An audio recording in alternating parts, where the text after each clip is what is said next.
अस्सलामुअलैकुम मेरे garden viewers. उम्मीद है सब खैरियत से होंगे और अपने अपने कामों में मसरूफ़ होंगे। आज हम पोर्चुला यानी 9 o'clock के बारे में बात करेंगे। आज हम इसे बीज से ग्रो करना भी सीखेंगे और इसे कटिंग से किस तरह से लगाते हैं वो भी मैं आपको इससे बताऊंगी। तो चलें, सबसे पहले हम एक गमला लेते हैं। ये मेरा एक गमला है, तकरीबन 4 से 5 इंच का ये मेरा गमला है। तो इसमें हम अपने मॉस रोज़ के बीज लगाएंगे। इसके पैंदे में ये इस तरह से सुराख हैं, जो कि काफ़ी बड़े सुराख होते हैं। अगर हम इसी तरह इसके सुराखों को रहने देंगे और इसमें पॉटिंग मिक्स डाल देंगे तो ये इसकी सुराखों में से मिट्टी जो है वो नीचे गिरना शुरू हो जाएगी। तो आप इसमें थर्मोकोल के पीस भी डाल सकते हैं नीचे, ताकि इसके सुराख बंद हो जाएं या कुछ कम हो जाएं। आप इसमें मैं तो इसमें ये जड़ें डालूंगी, क्योंकि जो सर्दियों में मेरे पौधे सूख जाते हैं, जब हम उन्हें उखाड़ के फेंकते हैं तो उसके नीचे ये जड़ें सूखी हुई रह जाती हैं। तो इन्हें मैं काट कर सुखा कर रख लेती हूँ। तो ऐसे में इनको इसके नीचे इस तरह से इसके सुराखों को बिल्कुल, इसके जो होल है वो बिल्कुल बंद हो जाएंगे। आप इसमें कागज़ भी रख सकते हैं, उसे डबल फोल्ड करके आप इसके अंदर रख लें। तो अब ये हमारा ऐसे नीचे से इसका ये हिस्सा तैयार हो गया है। अब हम बात करेंगे पॉटिंग मिक्स के बारे में। ये है मेरा पॉटिंग मिक्स। इसमें आप 20% तो आप इसमें रेत डालें, जो कंस्ट्रक्शन में काम आती है, और 20% ही आप इसमें वर्मी कंपोस्ट डालें। 10% आप इसमें कोकोपीट डाल सकते हैं। अगर कोकोपीट नहीं है तो आप इसमें 60% भल मिट्टी डाल सकते हैं। अगर आपके पास कोकोपीट या रेत वगैरह नहीं है तो आप इसमें 50% भल मिट्टी और 50% इसमें वर्मी कंपोस्ट डालकर आप इसको मिक्स कर लें। तो अब हम इसे अपने इस गमले में इसे भरना शुरू करते हैं।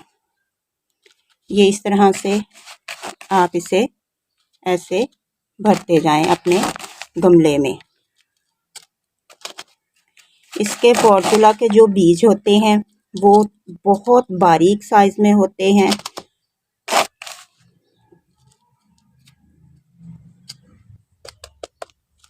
ये देखें, ये मैंने इसमें अपनी जितनी मुझे इसमें मिक़दार मिट्टी की चाहिए थी वो मैंने इसमें डाल ली है। ये थोड़ी सी हमने जो अपना पॉटिंग मिक्स है उसे हमने बचा कर रखा हुआ है, क्योंकि इसे हम जब हम इसमें बीज स्प्रिंकल करेंगे तो इसे इसके ऊपर डालेंगे। अब मैं आपको पोर्चुला यानी गुलदपहरी, इसे 9 o'clock, मॉस रोज़ भी कहते हैं, तो इसके मैं आपको बीज दिखाती हूँ। ये आप देख सकते हैं कि इसके बीज किस कदर छोटे छोटे से हैं, बहुत ही ज़्यादा छोटे हैं। इनको मैंने बाज़ार से तो बिल्कुल नहीं ख़रीदा, बल्कि मैंने इसे पिछले साल ऐसे ही कलेक्ट करके रखा, सुखाया और फिर मैंने इसे पॉलीथीन के बैग में महफूज करके रखा। आज जब मैंने इसे निकाला तो इसे साफ़ किया और फिर इसे कुछ देर की मैंने धूप लगाई। तो अब हम इसे इसके ऊपर स्प्रिंकल करेंगे। तो अब मैं आपको दिखाती हूँ कि आप इसे स्प्रिंकल किस तरह से करेंगे। ये देखें, इस तरह से हम इस पे इन बीजों को स्प्रिंकल करते जाएंगे। ये बहुत बारीक और नाजुक होते हैं। ये ऐसे आप इसके ऊपर इसको स्प्रिंकल कर लें। ये ग्रो तो हो जाते हैं, लेकिन उसके बाद ये बहुत जल्दी जल्दी मरना भी शुरू हो जाते हैं। उसके बारे में भी हम आपसे बात करेंगे। तो ये देखें, इस पे आप ऐसे बिल्कुल नरम नरम हाथों से इसके ऊपर जो हमारी बची हुई सॉइल है उसको ऐसे इसके ऊपर डाल दें। तो अब हम पानी डालने का वक्त आया है। तो अब हम पानी इसके ऊपर से इसे स्प्रिंकल नहीं करेंगे, क्योंकि इससे बीज जो है इधर उधर हट जाएंगे। इसके लिए हम ऐसे एक खुले बर्तन में पानी डालेंगे। पानी डालने के बाद हम जो अपने बीज लगाए हैं उस गमले को ऐसे करके इसमें तकरीबन आधे घंटे के लिए रख देंगे। इससे ये होगा कि जितना पानी इसे चाहिए होगा वो नीचे इसके होल में से इसकी ऊपर वाली सतह तक आ जाएगा और हमें ऊपर से पानी स्प्रिंकल नहीं करना पड़ेगा, क्योंकि इससे बीज हिल जाते हैं तो वो फिर से ग्रो नहीं करते। इसी तरह से जब इसके तकरीबन 8 से 15 दिन के अंदर अंदर ये ग्रो करना शुरू हो जाएंगे बीज, जब इसके पौधे निकलना शुरू हो जाएं तब भी आप इसके ऊपर से पानी मत डालें। जब भी डालें आप इसी तरह से कुछ देर के लिए, जब पानी आपको महसूस हो कि बिल्कुल खुश्क हो चुका है तभी आप इसको पानी ऐसे दें, वरना इसे इसी तरह से रखा रहने दें। अभी हम 1-2 दिन के लिए इसे शेडी एरिया में रखेंगे। उसके बाद फिर मैं इसे सुबह की 1 से 2 घंटे की धूप में ज़रूर रखूँगी। उसके बाद आहिस्ता आहिस्ता इसके बीज जो हैं वो ग्रो होना शुरू हो जाएंगे। ये मैंने फरवरी के शुरू में अपने पोर्चुला के जो पौधे हैं यानी गुलदपहरी के, इनको मैंने ग्रो किया था, क्योंकि ये सर्दियों में बिल्कुल सूख गए थे तो इसकी सिर्फ टहनियाँ बाकी बची थी। फिर मैंने इसकी जो टहनियाँ हैं उनको दूसरे गमले में से निकाल कर जो इसकी नीचे जड़ें थी उनको थोड़ा सा मैंने छोटा किया, कट कर दिया उनको। बिल्कुल छोटी छोटी जड़ों के साथ मैंने इनको इसमें लगा दिया और कुछ टहनियों को मैंने इसमें लगा दिया, यानी कट करके छोटी छोटी इसकी कटिंग्स बनाकर। तो अब आप देख सकते हैं कि ये मार्च का अब शुरू है और इनमें कितनी अच्छी सी ये फ्लावरिंग तो नहीं है लेकिन अभी इसमें लीफ आना शुरू हो गए हैं। ये इतना हार्डी प्लांट होता है कि अगर हम इसे 1 दिन या 2 दिन पानी ना भी दें तो इसे कोई मसला नहीं होता, या ना ही ये सूखता है, क्योंकि ये सर्कुलेंट फैमिली से ताल्लुक़ रखता है, इसलिए ज़्यादा इसे पानी की ज़रूरत नहीं होती। क्योंकि वैसे भी अगर हम इसे ज़्यादा पानी लगाएंगे तो इसमें फूल और कलियां कम बनती हैं। अब हम इसे कलम से ग्रो करने का तरीका आपको बताएंगे, कलम से या कटिंग से। तो ये मेरा एक 5 इंच का ये भी मेरा गमला है, तो इसमें मैं आपको कटिंग से इसे ग्रो करना दिखाती हूँ। हम इसी में से अपनी जो कटिंग्स है वो ले लेंगे।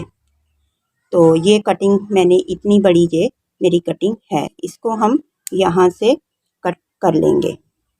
कट करने के बाद तो ये देखें, ये इसमें इतने अभी पत्ते हैं, इसमें 2 टहनियाँ निकली हुई हैं, तो हम इसमें कुछ भी लगाने की ज़रूरत नहीं है। ये बिल्कुल इसी तरह से इसकी यहाँ से रूट्स निकलना शुरू हो जाएंगी। तो ऐसे आप इसको मिट्टी में ग्रो करते जाएं। अगर मिट्टी बिल्कुल नरम है, अगर मिट्टी सख्त हो तो फिर आप इसमें होल करके तब लगाएं।